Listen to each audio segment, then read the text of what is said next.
Hello and welcome to This Contains Garlic. You are here with your hosts Georgia Garlic Mark Garlic. and we are back for episode 13. What's up, Mark? What's new? Do you ever get bored of doing the intro? No, because I feel like my voice is nicer to listen to than yours. So we're not ever gonna. I know we said One day we're going to mix it up and then people are like, what is going on? Yeah, we said we were gonna get a jingle. Fuck, we said we'd get a jingle back in episode fucking 3 and here we are, we still haven't. The jingle of life isn't really very jingly right now, so we'll find a jingle when it's right. And if you've got feedback based on it and you're a listener, let us know. Do you want to hear classical, bit of techno to start off with, Mark singing maybe? Some country. I've never been a country music listener, but I know Can't say that's a genre I've ever. Shania Twain, is that I country? don't think so. But You her don't song impress me "Let's Go much. Girls." Yeah, no, you That don't is, impress me much. And going off of men that don't impress me much, this week, a little bit of a fucking sidetrack, I, on my own personal Instagram, received a message, on request obviously, we don't have a connection, from a man called Dennis. Dennis the Menace. Dennis the Menace. Anyway, I got a message that read, "Hello, sweetheart. How are you doing today? I'm Dennis. I hope you're good and nice meeting you. Your profile hits home with me and I like the fact that you seem relaxed and very open. And if you would not mind, I would like to know more about you and see where it leads us, as I'm looking for a sugar baby to take care of your bills with $7,000 monthly. Please get back to me if you're interested. Kiss, kiss." Kiss, And do you kiss. know what my husband said? Do it. $7,000. I mean, I Yeah, wonder if you've if got Dennis $7,000, you think about that. That's what, almost $100,000 a year. Dennis has got a lot of money to be playing Yeah, I with. mean, if he's willing to pay my rent and pay for my gas and electricity bills, then Yeah, this I will 65% increase. This is I'll lay it out to Dennis. Gas equals X a month. yeah, it's a very this is a very modern society where people like to do weird things and give random people money. So It's crazy though, because Dennis is clearly from the US, and I wonder if Dennis has contacted anybody else that I know. Dennis Maybe is you've Nigerian. Dennis is not Nigerian. Dennis is from the US, and if you look at his profile, he looks a bit of a creep. Yeah, Funny that, because he's asking fake. women over the internet. The funny thing is that my profile is probably the least explicit, and you're pretty much in every photo, aren't you? Yeah, maybe he's trying to. Maybe he wants a threesome. Trying to get to me through you. Oh, okay. So this is when Mark thinks that everybody wants you. Do you know what I mean?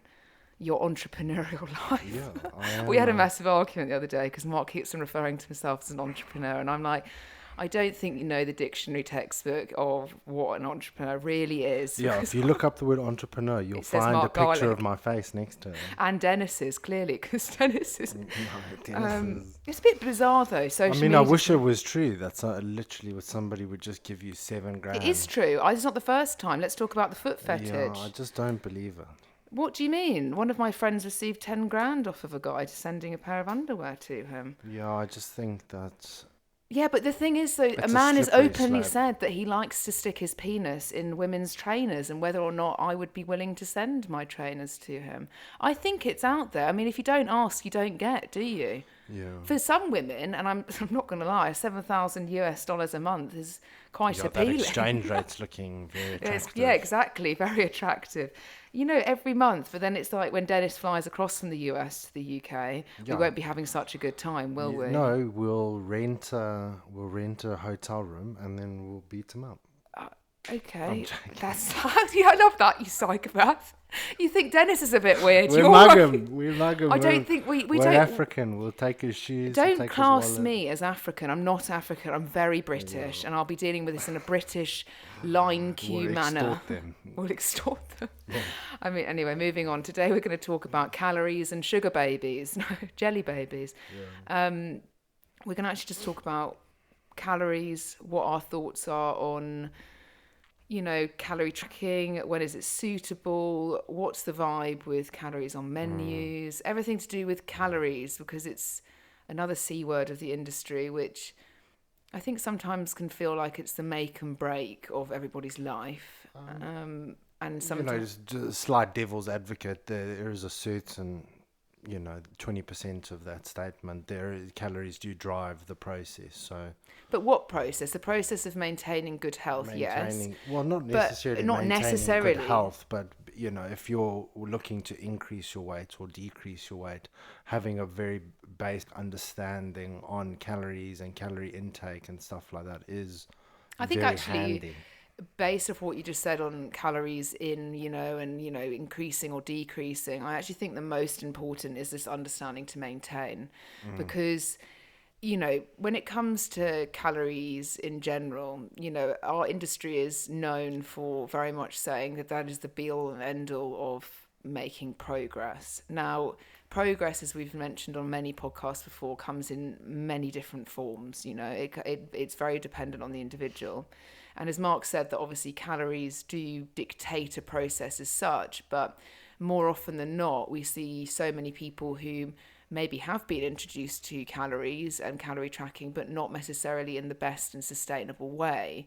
And I think a lot of people then end up, eating less and, all of this, and actually have no idea how to maintain it. Comes with a bit of a caveat. Like if you are calorie tracking and you're using a 5 to 7 or even greater 700 calorie deficit reduced off your total daily energy expenditure, it's going to be an uphill battle in terms of trying to maintain that and find it enjoyable. So Yeah, but Georgia I think says, like what we want to cover today is the benefits and drawbacks of obviously calorie tracking, and then if you are willing and wanting to do it, like how to kind of set that process up as well. I think also what happens when you don't want to track, or you lose. It's not about losing motivation with tracking. I think it comes to a point where, unless we have a very structured goal ourselves, and the same with clients, we're not, yes, you need to be aware potentially of what you're consuming. Like neither me or Mark are blessed with any kind of genetics of being able to not care about potentially how much we consume. In fact, actually, on a sidetrack, how many calories do you think you have been able to consume in one day alone? Oh, Tens of thousands.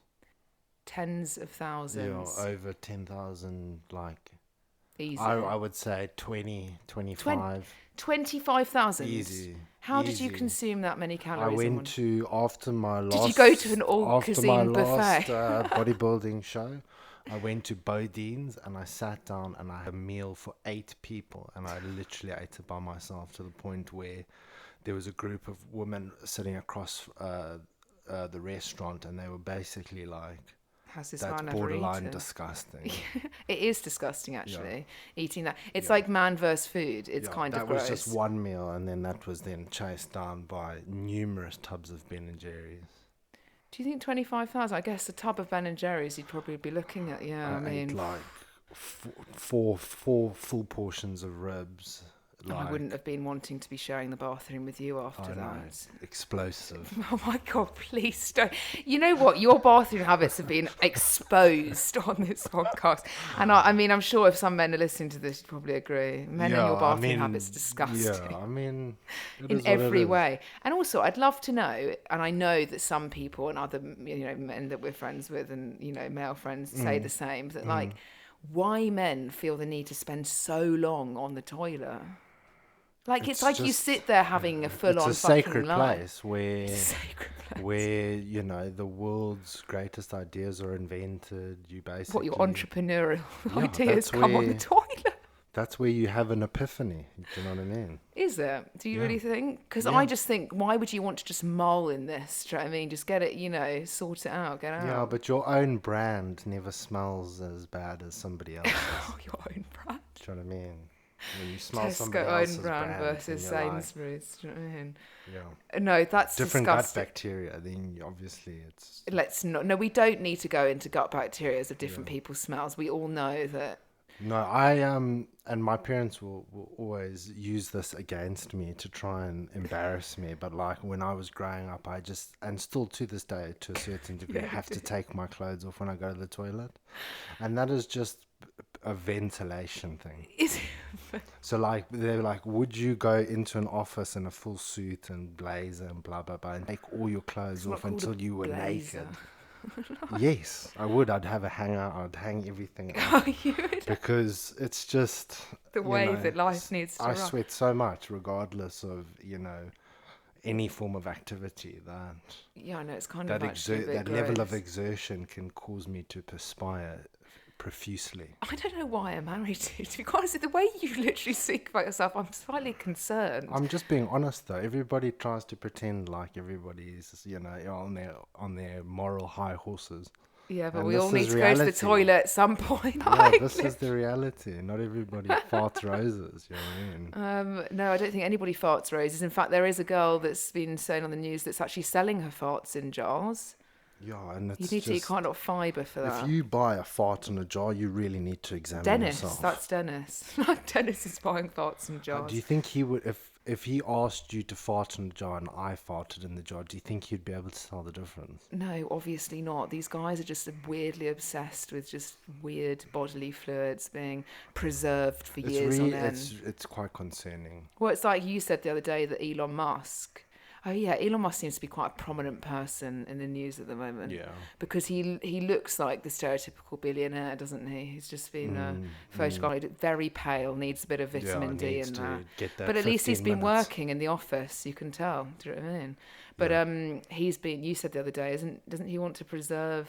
He wants to try and reproduce with, not necessarily have intercourse with as many women as possible, but he is preserving his own sperm and then artificially inseminating women so that he can then, make as many children as possible, because it's his view that the biggest existential crisis humanity is currently facing is a reduction in population. No, I wouldn't say that. Fertility levels are dropping. In Western societies, people are having less children. Yeah, I know, and I also think that comes down to a cost factor also, and also just life in general. But also, why do we need loads of Elon Musks running around? Do you know what I mean? There's only a certain amount of Teslas we can develop. Do you know what I mean? Yeah, that's true. And soon enough, he'll move all those children to another planet in fucking space. To Mars, yeah. To Mars, yeah. It's all very weird. But anyway, going back to calories, Mark obviously said that he can consume tens of thousands of calories in one day. Loads.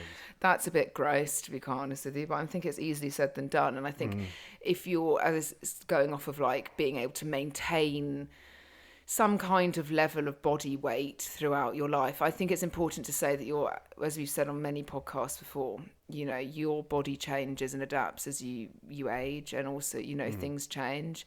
Having children can change that. There's a lot that comes down to it.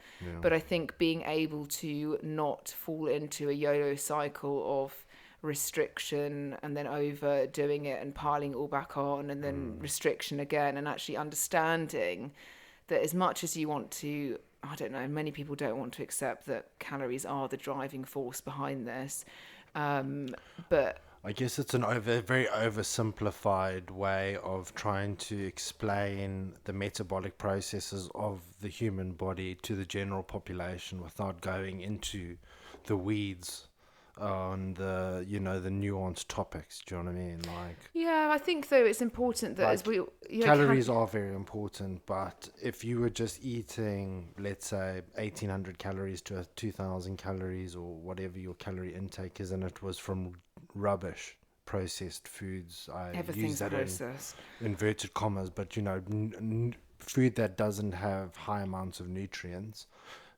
is that going to give you the same results as eating a nutrient-dense diet with the same amount of calories? Yes, because of things like the thermic effect of food and digestion, and and you can go as deep as you want to go.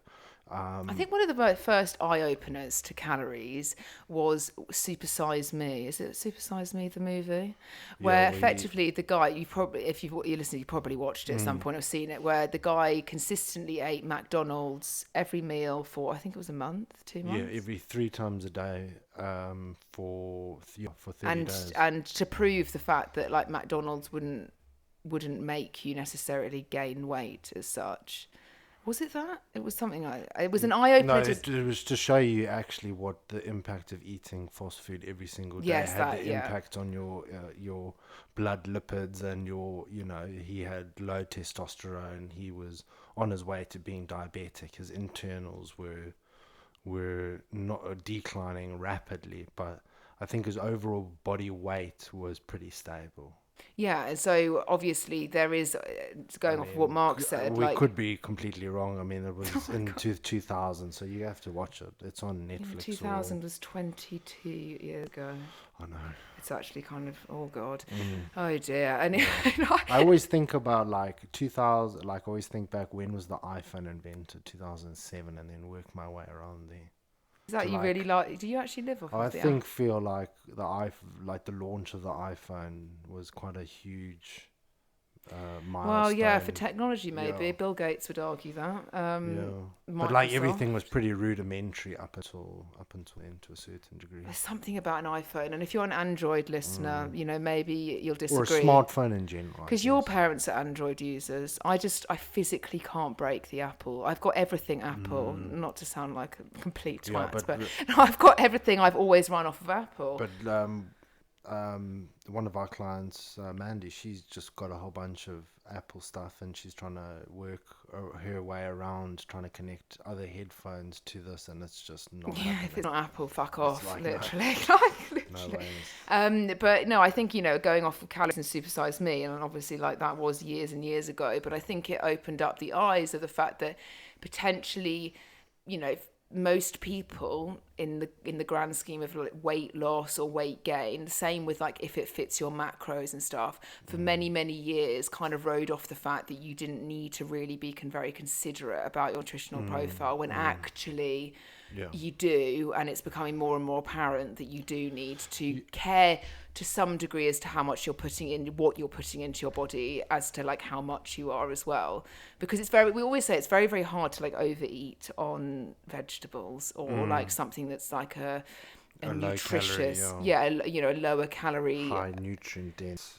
I mean, yeah, like I'll sit there and I'll try and make my way through just for the satiation factor of it, some salad, and you honestly, I mean, you can't ever eat as much as what you actually think you can. But I guess that's the entire point, though. Yeah, obviously, but I'm just saying in the fact that, you know, in general, let's say that, you know, nobody's really willingly going to sit and eat like 3 broccoli heads. They'd rather potentially go and eat a Kit Kat. Yeah, I guess it's just palatable and palatable foods that are highly I guess actually rewarding not. internally and externally. To I a certain kind of degree. actually disagree with that statement, because I feel like now, because maybe calories have become more prominent in people's lives, or, you know, in every sense of health and well-being, that you actually would be surprised at how many foods that you can enjoy on a day-to-day basis that don't actually have that many calories. Yeah. And if you're going back onto Supersize Me, like if you actually had a McDonald's, you know,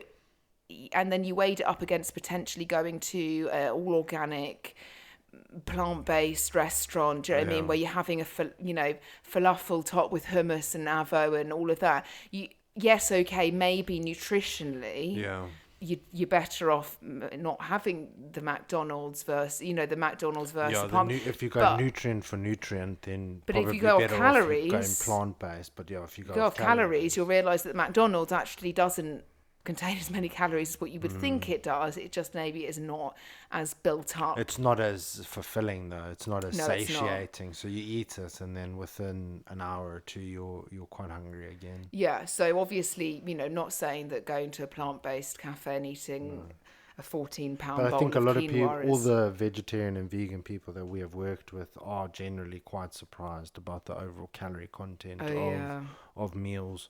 But one thing that we also need to touch base on with regards to calorie counting and counting your calories in general is one argument against it is that it is inaccurate in its kind of in the way you go about tracking in terms of you're allowed a 20% plus or minus variable on the labels that you put on foods.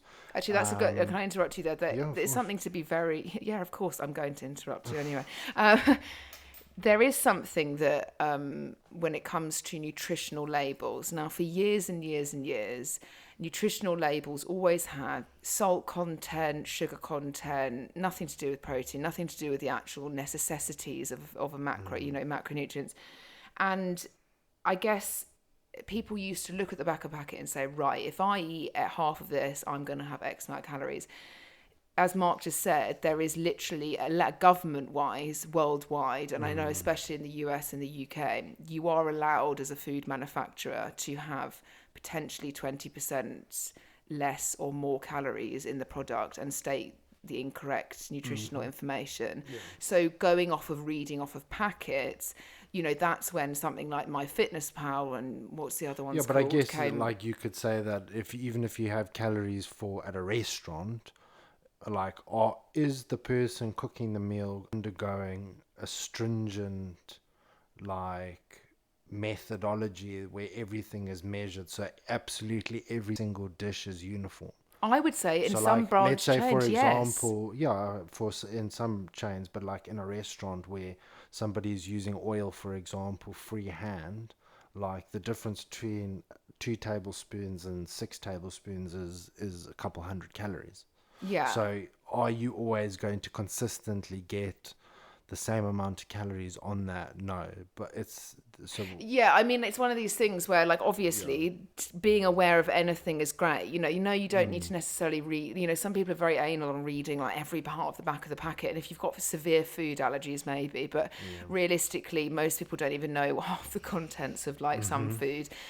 So looking into that too much probably isn't really advised. But I think in the grand scheme of things, as Mark just mentioned, when you do eat out in a restaurant, the stats are quite eye-opening. Now, we vaguely brought this up, and I can't remember which podcast it was. Maybe it was What a Diet Is, about the fact that the UK, I don't know if other countries just yet. I know when we were in South Africa, it was coming in a little bit, but restaurants now are allowed to have calories written on their menus. And I'm not going to lie, it's pretty eye-opening. And it shows that obviously that statistically, it's something that restaurants can, it can be inaccurate for up to literally, how many percent? About, I don't know. It's about 250. It can be literally as inaccurate as like 200. No, well, there was some studies conducted. They measured the calories comparing a restaurant-based meal and a home-cooked meal, and they can vary between 50 to 200% in terms of it's a huge just amount. the way because people are cooking for taste. They're not cooking for macros or calories. They're cooking so that the person eating it has a good time. Yeah, so I think if you're one of those people that likes to socialise, or not necessarily socially, eat out. The one thing that I always used to tease Georgia about is my beef with Jamie Oliver, who obviously does a lot of good for the UK and stuff, the way he pushes his certain agendas. But then I remember doing a thought process of tracking the calories that he puts into different meals that he cooks on television, and I basically stopped counting it when it was like 6,000 or 7,000 calories a meal. Yeah, I mean, like, this is the thing. Like, and also, I will say, there's many people in our industry. I don't really like to class myself under like an industry because I feel like we're all individuals. Yeah, but when there are many ask people. You, what do you do for a job? And you're just, like, I don't want to tell you that I'm actually in the. Literally, like. I'm an entrepreneur. There have been many cookbooks launched in our industry from health and well-being gurus, which, should I just say, questionable. Well, they did that independent thing, and they found that out of all the books that they did from all the influencers and Instagram famous people, only one or two actually met nutritional guidelines given by the it's UK pretty fucked up regulating actually bodies. Thinking about it, because these are things that people get highly influenced by. Maybe you see somebody you like the look of, or you might see them, but actually if they're trying to sell you a health book and there's like, it's just cauliflower rice, not 10 times cooked differently. Yeah, no, not always cauliflower. Acai bowls. Oh yeah, acai bowl. Acai bowls. I don't really like acai bowls. Not really a fan. But in general, there are things that have been statistically incorrect, and it's really funny. It was not funny, but yeah. But I don't blame the Instagram professionals. I blame the people that are publishing the books or the agencies that run these people's. Yeah, because they have a responsibility to fact check and look over the content that these people put out. But at the end of the day, they're like, oh, you got a blue tick, let me give you a book deal so you can become New York's bestseller. You know what I Yeah, mean? no, Like, not New York, Sunday Times bestseller. whatever it is. I think, look, that's very achievable. And it's not very achievable. It's very great if you become Sunday's Times bestseller in a book. But if you actually go, like, so many people have now come out over the past couple of years when obviously calories have become more prominent. And I really think it comes down to the use of social media, the use of seeing into people's lives and how they eat and what they do and how they do it, and people being so fascinated And the with. thing is, people have also belly flopped in this industry. From 1 minute they are X, then the next minute they're plant based, then the next minute they're this, then the next minute they're that. And it's just like, okay, well, what message are you actually trying to push? Because 2 years ago you were saying this, now you're saying something Yeah, and this is the completely thing, different. like, you sold, maybe you sold, and this is where I get a little bit like, I find the industry just a complete mind fuck, because you just sold probably tens and thousands, sometimes hundreds of thousands of copies of books, where It's not like you then come factually out correct. 2 years later telling everybody that it's you don't believe that, or and I'm just like, okay, well, you did just really profit off of that. Like, Yeah. we all do, we've Oh, all, geez, don't get me going down there when people are like, oh, I used to have X, Y, and Z back in the day. And you're like, yeah, but that's when you were also telling everybody you felt amazing and that your skin was great. And yeah, I you know what I know. mean? And that you are on top of the world. And then 3 years down the line, you're like, actually, that was when I was my most insecure. So Yeah. which is it? Are you being insecure or are you just trying to be relatable? I think a lot of people would like to be relatable, though, with everything, because it's all about engagement these days. And I think sometimes you just can't necessarily be relatable to people. You can't necessarily always try to be fitting every single mold. You either stick, we all change as humans throughout, if we go back to calorie tracking, like, it's not something you do all the bloody time. So there will be times where potentially you might be feeling, good in yourself and all of that. And you're pretty rigid on your routine and you're very consistent with things. But then there's also going to be months, years where you're not. And I think it's That's also important. okay. That's okay. That's totally fine. And I think one of the biggest things when we coach individuals is, it's always that thing of like, what's next? What more can I do? How can I do? I need to do X. I need to do more. And it's like, actually just look at how far you've come already and look at how much you've been able to adhere to it. If you then go and mess around with things or want to reduce or increase or do all these drastic things because you might feel bored or you might feel like you need to do stuff, you're effectively then sacrificing the end goal of being able to really be able to maintain things. Because at the end of the day, like, even if you had a coach or you were being coached by somebody, it shouldn't really be consuming your life. Like, it should be something that complements it. For sure. And I think a lot of people think that, when they go to calorie tracking, that like literally this is the only thing they can do for the rest of their life. And it's not really factually correct, because we always say it's a temporary thing. It's somewhere to get from X. Yeah, I guess It's an educational tool. I guess we've got to clarify that we do obviously promote calorie tracking in the initial stages of our client's journey. And why do we do that? It's more an educational process where you're taking people that are not necessarily enlightened about how much food that they are eating and what their intake is like, and then you're making it quantifiable for those people, and also trying to educate them with regards to how much calorie expenditure they're doing and working on certain aspects of their diet. It's a very educational process. Once you've kind of either A, achieved your goal, or B, you feel confident in making those choices and you understand portion sizes, then you can start to slowly transition yourself into some form of intuitive eating. Let's stop you on that. Intuitive eating. I'll lead you into intuitive eating. Oh, but okay. Thank you, Mark. You'll lead me one in. one thing that we like, you need to understand nutrition before you intuitively eat, and understanding what you're consuming on a day-to-day basis before you can then use your intuition. So what is intuitive I eating? think just going off of that before because as you said, you'd lead me into it. Yeah.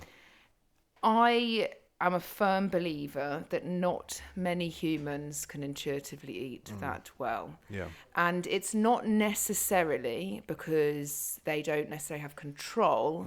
It's the fact that as human nature, Yeah. we highly underestimate the Oh my amount of days. food we consume. And I mean, you might have seen it all over social it's media. There's a lot of calorie comparison stuff going on and all of this. And yeah, there's a lot, I've seen it, viral stuff where people are doing sort of weighing out what 200 calories looks like in certain foods and all of that. I mean, I'm not really all for that. I just kind of think like, let's stop like plastering too much over the internet on things like this, because it can, like for example, weighing out 200 calories worth of fruit, then people start having a panic attack that they can't have the fruit, or you know what I mean. What happens if they want to have 300 grams? Yeah, like it starts to become like the nitty gritty really starts to ingrain in people's head. But intuitive eating, I really think, you know, to get to that position, you need to have a very firm understanding of Yeah. nutrition And in essentially, general. with the definition of intuitive eating, it's not goal driven. So you're not trying to lose weight, you're not trying to gain weight. You're using your intuition and monitoring your own internal hunger signals to try and eat a balanced diet or eat to a point of satisfaction, without chasing a goal. So if you're like, oh, I want to lose weight, but I want to intuitively eat, that is counterproductive to the textbook definition. Now, obviously, everything's open to your interpretation. So, But no, due to the definition and the people that came up with the method of intuitive eating, you know, it comes down to you asking yourself questions technically and saying like, am I full? Is this where I should stop? Do I need to eat this? can I fulfill this internal need with any other form But of if you're in your self-care brain habit? still linking intuitive eating to I need to lose weight with this, then it's not something. That is not intuitive eating. Weight loss and intuitive eating are two very, very separate things. The same with weight gain and intuitive eating. You know, there comes a point where if you want the best return for what your goal is, then intuitive eating is not something. It's something you progress to when you come out of tracking to maintain and understand your hunger signals and your emotional signals. But it's not something that's going to be a goal orientated purpose, shall we say?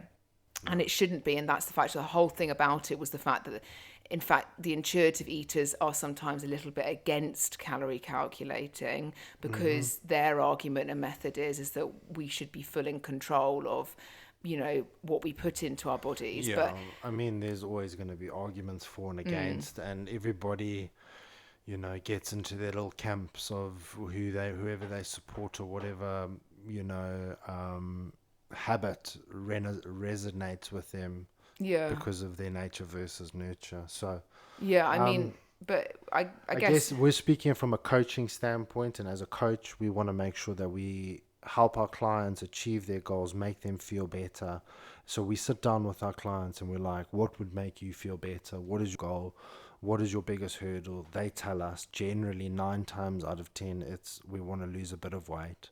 So we want to be able to set ourselves up and the clients up in the best position to obviously achieve that goal. And because essentially, even though we did say it is slightly inaccurate, it's better to have some inaccuracy, but it still be quantifiable so that you're then able to make adjustments. and I think, as we say, then obviously Just guessing, because guessing or like just winging it or, you know, restricting a food group it's a very short-term goal. It's a very short-term result where you do something and then does it work, does it not work? Yeah, and I mean, look, like I would say that a lot of the time people like to go on to methods rather than something that's just scientific because it's a little bit more sexy, you know, there's a little bit more oomph I to it appreciate rather that. than just like numbers as such. But I think, you know, it all comes down to literally the same thing. It's just solved in different ways. And most people who... That's what George and I will say this on every single podcast. The answer is always the same. So it's like then trying to I guess it decorate. comes down to then like It's like decorating a turd. You're like, it's all different stuff, but it's the I same. don't think I've ever decorated a poo. Yeah, Have you decorated a poo? God knows what you get up into your bathroom activities. Do you know what I mean? But it's true. Like, you just dress it up differently. You're just dressing it up differently. Like, what was that show? Tonight, Michael. Is it Michael? Tonight, Michael, I'm going to... Is it Michael? What are you talking about? You remember that show that was like, tonight... Is it Christopher? I'm going to be X. And people would come out and be like Celine Dion. It's the same thing, but in just different ways. Yeah, everybody. Yeah, I said it was on What was Gogglebox. it? It's going to annoy me. Tonight, Michael. I think it was Michael. Something like that. But anyway, maybe it was Chris. No, that's Chris Tarrant. Anyway, but they used to come out and they'd say, and they'd be something different, and they'd do something different. Like this three is people are different. Or Tina Turner. Everyone's Tina Turner. They're just different versions. Yeah, and many people focus, as we said in the last podcast, so many people focus on like potentially things they shouldn't really be thinking about when doing, you know. But I think overall, our vibe with calories is always going to be pretty positive, but we have worked with many people who that shouldn't necessarily be their focus on the numbers as such, and more it's about just, I guess, making wiser choices. It depends on the person and the person at what point in their personal journey they are, because somebody can start calorie tracking and be fine and then stop for a bit and then try and revert back to calorie tracking and then maybe find the overall targets and consistency of it to be a bit daunting, so that you then might have to then make adjustments, or just like we always say, you either when to paddle and then when to swim. So certain moments in your life might not be conducive to you being rigid with calorie tracking and things like that, so you might want to step back a little bit to like a more intuitive eating where you're not trying to lose weight or gain weight, you're just trying to maintain. And then when you feel the additional motivation or you feel engaged by process, then you can pick it up again. Calorie targets, this is a point actually when it comes to calorie tracking, is if you are not doing it with a coach or somebody setting you targets, you are likely potentially using an online calorie calculator. We've got one if you want one. It's fairly accurate, ours, so I wouldn't say it's the one we use with all our clients. We seem to get great results. So.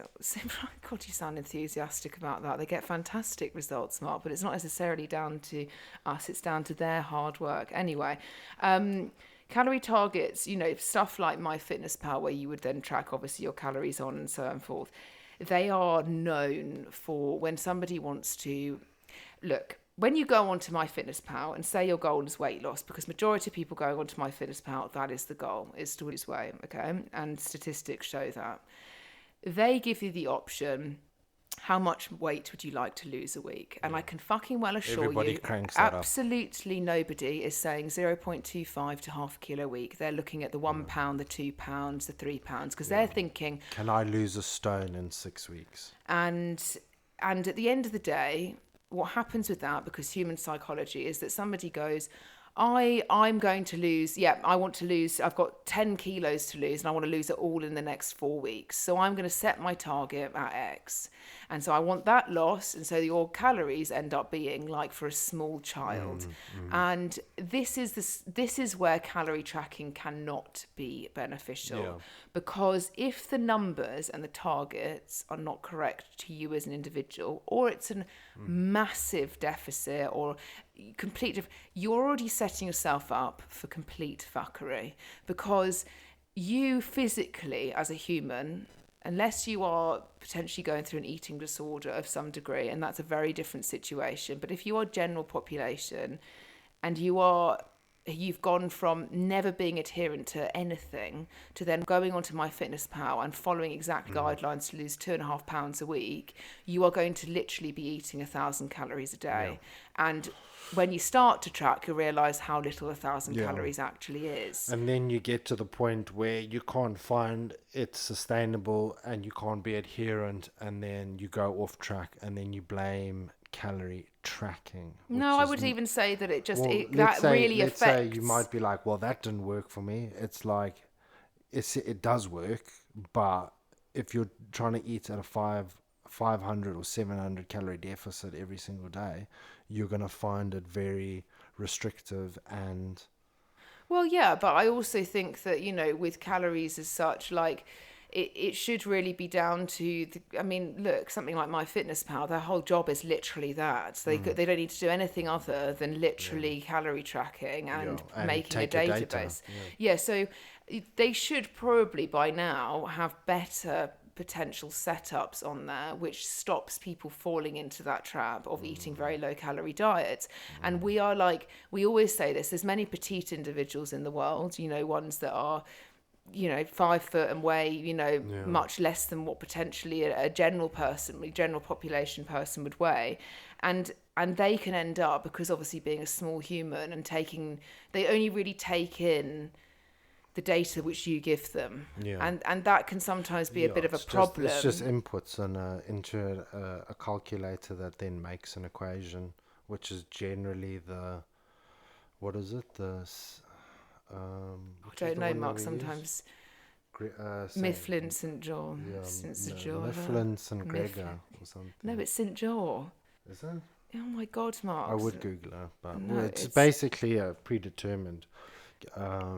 Basically, it puts you in a better range, and it's a little bit better equation of calories than some of the others. But if you are, like Georgia said, 5'2", for example, and you weigh like 55 kgs, and then you go and you put that into a calculator and then take 500 off the top or 300 off the top, you are eating 800 calories a day. Yeah, and it's like, so this is when like becoming too obsessed with those numbers can be a little bit of an issue, because it's maybe not correct, because that hasn't taken into the fact that you might be super active every day, or you might not be super active. And the same, it can work in both ways, because you could say, on our calorie calculator, for example, you get the option of, well, how much activity do you do a day? And a lot of people, or a week, kind of overestimate how much they would normally move. They put themselves under a category of an athlete, when actually normally, I hate to say it, most people are sedentary. So making those calories then can be too much potentially for you on a day-to-day basis. Touching back on that, a little bit of a sidetrack, but like you can still go to the gym 5 days a week or 6 days a week, and if you do minimal steps outside of that, you could essentially almost be categorized as sedentary still. Yeah, because if we're going to go into the boring stuff, if you're not training like an absolute savage and you picking your nose in between sets, then probably. I don't know who picks their nose in between sets. I watched a guy in the gym. I was sharing the leg pull with him. And he was why like, were you sharing it with him? Because when you go into a public gym, please and don't somebody speak says to me like I don't go to a public gym. You want to work in, you offer the person to work in with you. I don't. I know you don't. I just think I'd pick a machine that's not being taken by somebody. But anyway, so we were sharing the machine, and I watched him literally pick his nose and then wipe it on the seat. Yeah, well, there's that whole study that was done that was like 7 types or 11 types of semen that were found on dumbbells in the Virgin Active. Gross. And then there was that guy that was caught. No, Mark, it's not appropriate, because women empowerment. It's gross. I'm not saying it. I'm just saying it was disgusting. sexually fucking happy, making himself happy whilst a girl was exercising, and that is everything that's wrong with men in gyms. We know quite a few men in our gym that would potentially do that. I wouldn't even want to say that I know them. I just think I have watched their disgusting behaviour. George has got real beef with the guys at the gym. Not, I wouldn't know, only one of them, because he's a massive bellend, and it's about time that he knew that. He's been kicked out of that gym once before. Yeah, he has. I think you need to take it upon yourself. Well, it nearly happened the other day. I think when we leave the gym, just say, mate, sit down.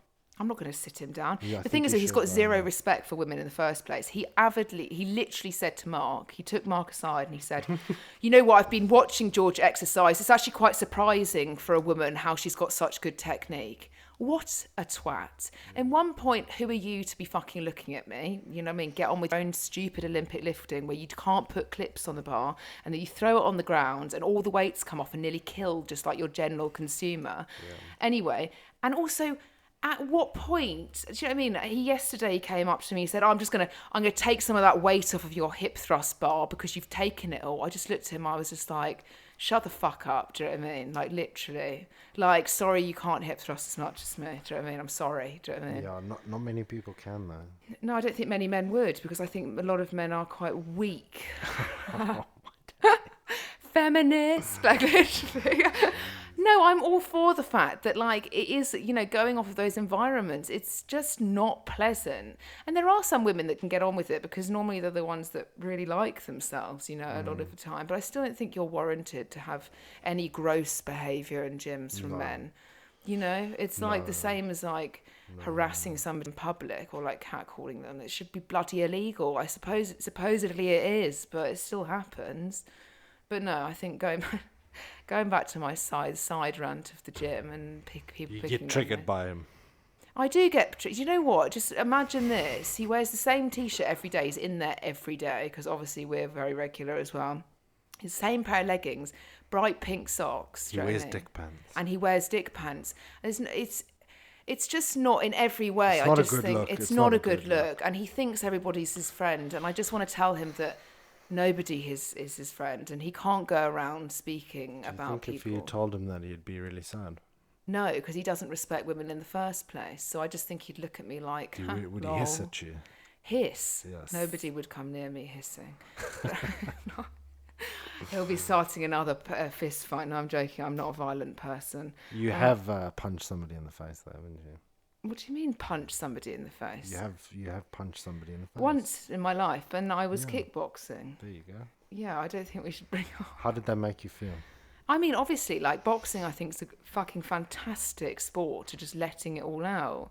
You used to have a coach in Cape Town, actually. Yeah, shout out to Hendrik. Yeah, and the funniest thing is I definitely know Hendrik's not listening to this, so I'm going to say it anyway. Such a great guy, great little setup. You had a great time as his boxing instructor. Yeah, I liked it. But his intelligence on health and fitness was not exactly his strong your point. stereotypical boxing coaches. I mean, old school boxing coaches, where they're like, wear a bin bag over you to burn fat. And, and like you only can lose fat on your stomach if you do like 10,000 crunches. If you do 10,000 sit-ups a day, you'll get abs. Mark thinks it's obviously necessary to be best friends with everybody on Facebook. You're one of those, aren't you? It must be an African thing. Yeah. Anyway, so he's friends with Hendrik on Facebook, and the other month he uploaded a photo of his session on the salt bike. Yeah. And if you know what it's very Afrikaans, so essentially English is a second language. No, Mark, don't even excuse it. It's spelt on the bike, do you know what I mean? Like, he said salt bike instead of assault bike. But anyway, anyone that's been on an assault bike would have had a really bad time. But he always used to tell Mark... Such a good name for an assault bike, because that's how you feel when you ride it. You feel assaulted. I think anybody that's been on there will agree. I think up there with rowing... Maybe if you're... assault bike is just on a...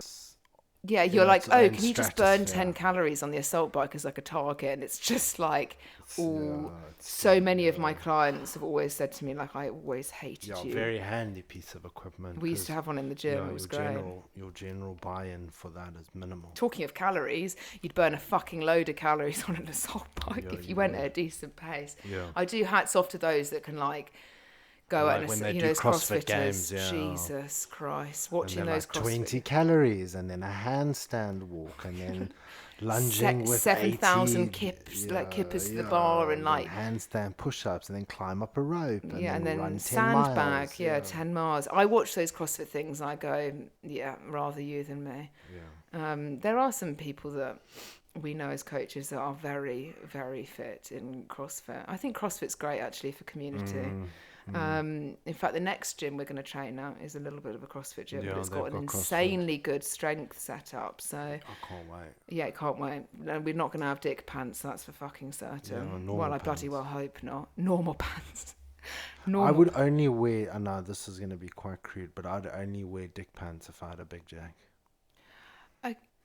Right, Mark. Again, opening up to comments in which I still think that if you're a man that exercises and you maybe train your lower body, it's the same with like when you stand on stage. Like if you've got really large quads, which obviously that's the aim of the game when you're like a bodybuilder, you want massive quads. You've got no hope on the size of No. the little wieners, do the you? little wieners. The little wieners. Looking again, It's the it's bigger and bigger your looking legs yeah. get, the less and less impressive and that's why obviously a lot of people say, "Oh, your dick shrinks when you take steroids." It's not necessarily the size of your penis that shrinks; it's just the rest of you gets proportionally bigger, so your penis looks smaller. Is that hit a sensitive point? And also, when you take shitloads of drugs, especially getting closer and closer to your competition, your libido is non-existent. Yeah. So the chances of you getting erect is also Mark. 0%. You know what? You make me just want to curl up inside me when you mention things like that. Yeah, but this is an honest and I open know, but it's conversation. also just the fact that all I'm imagining is erect penises, No, and it's flaccid not. penises, other way around. Yeah, but when you say the words erect, all you imagine is not erect. erect. Do you know what I mean? And now we're Yeah. on Pornhub. Let's.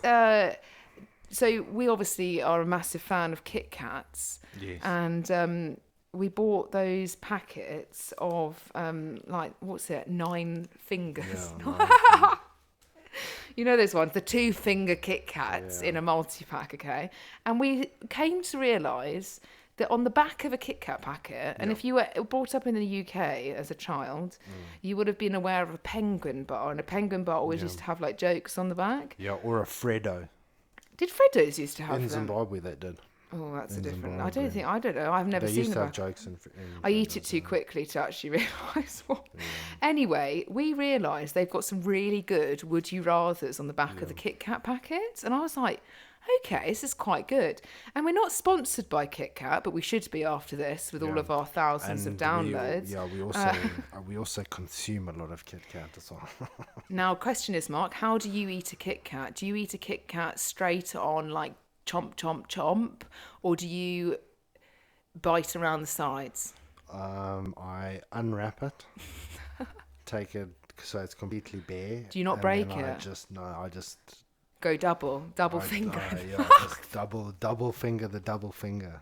Double finger, the double finger. I You see, open my esophagus and I just inhale it. go You know what? straight.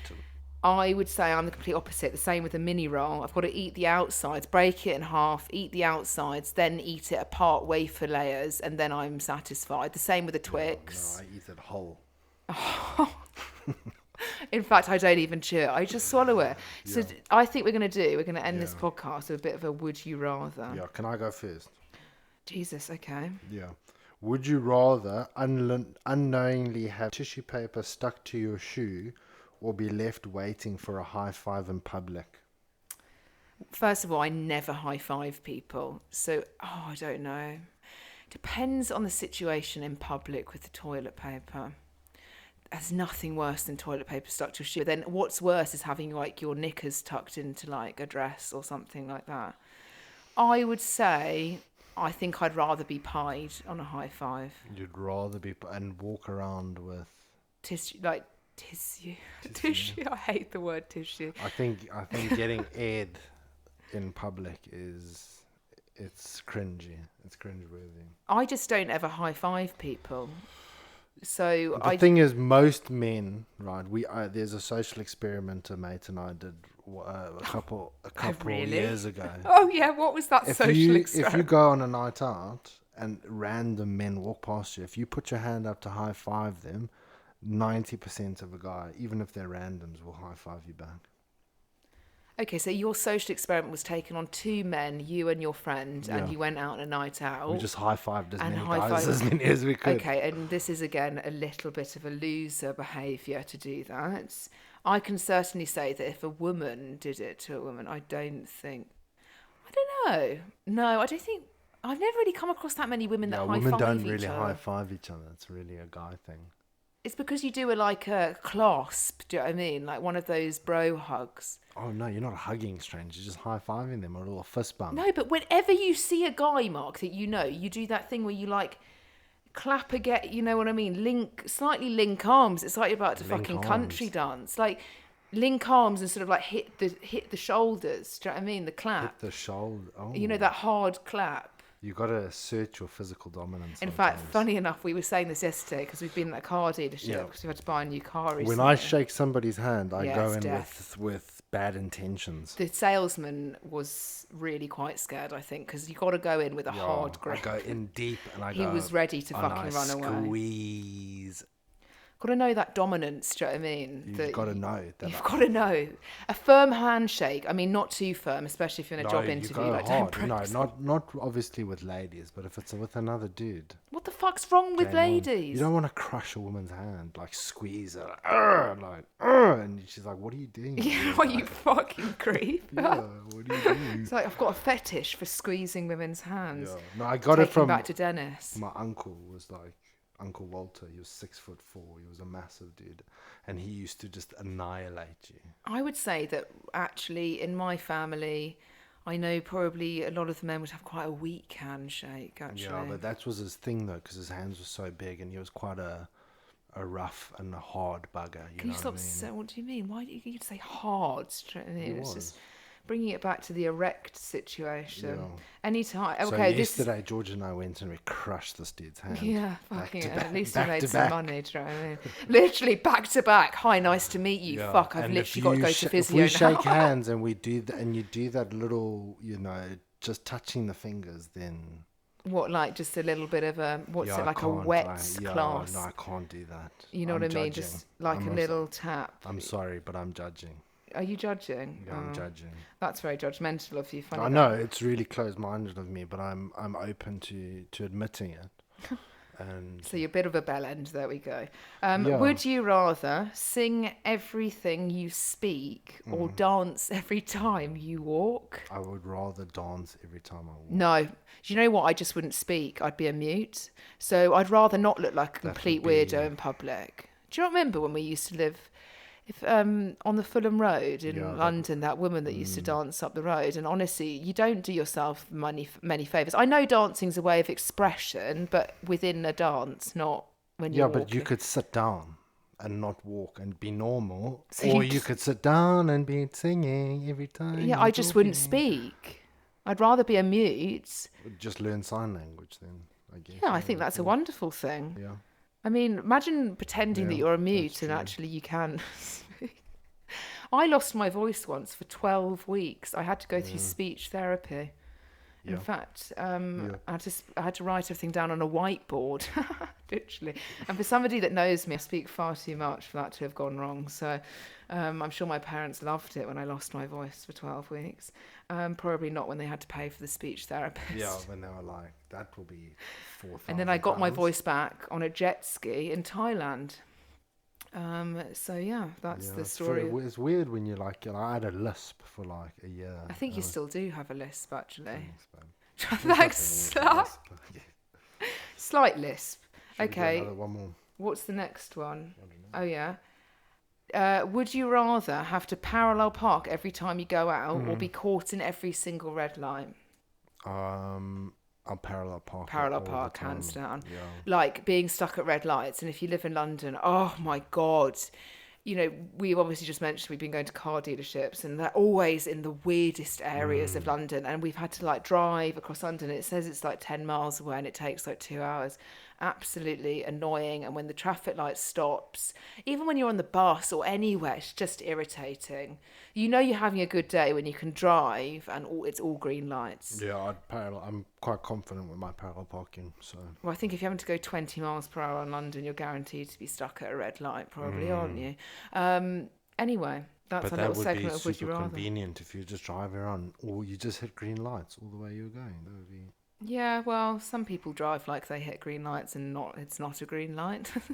No, I curbed the car yesterday, didn't I? Test driving a car, do you know what I mean? It's good. At least Talking we about bought that curbing the car and then curbed it whilst the guy was like in the back of the car like an awkward salesman. Oh no. Well, you bought the car, so it's fucking fine. Do you know what I mean? Yeah. You're now going to have fucked tyres and we're going to have to replace them within... Oh, well, do you know what I mean? The story of the garlics. It never goes completely Yeah, correct. it's always tits up. Always, it must be the garlics. It must be something. It's the garlic name. It's the garlic. No, I don't think, because there is some people that families go after the garlic. No, I'm there's sure a they're having a weird great amount time. of people with the surname garlic.